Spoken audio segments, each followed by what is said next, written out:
Kwa njia ya msalaba Yesu alituita, si kwa raha tupu ya dunia hii.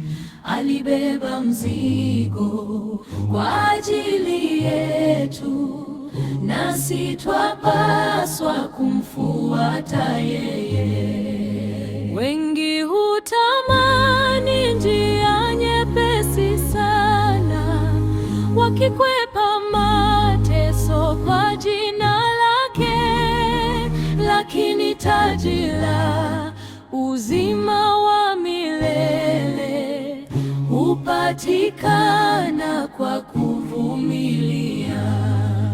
Tusistajabu tukidharauliwa kwa sababu ya kweli ya Mungu wetu.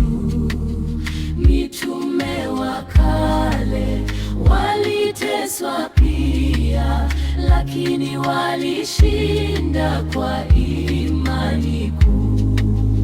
Paulo alifungwa kwa ajili ya Kristo, Petro akateswa kwa jina lake.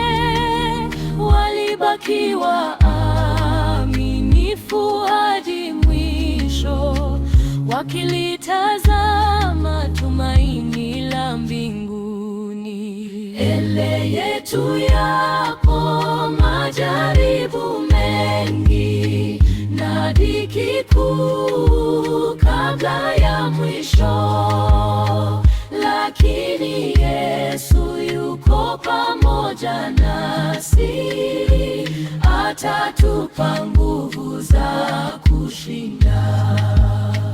Tukiteseka kwa ajili ya Mwokozi, tusikate tamaa njiani kamwe. Maumivu ya sasa yatapita yote, furaha ya milele itabaki. Siku Yesu atakaporudi katika utukufu, atawakusanya watu wake wote watakaovumilia kwa uaminifu. Watapewa taji la uzima milele. Mbele yetu yapo majaribu mengi na dhiki kuu kabla ya mwisho, lakini Yesu yuko pamoja nasi, atatupa nguvu za kushinda.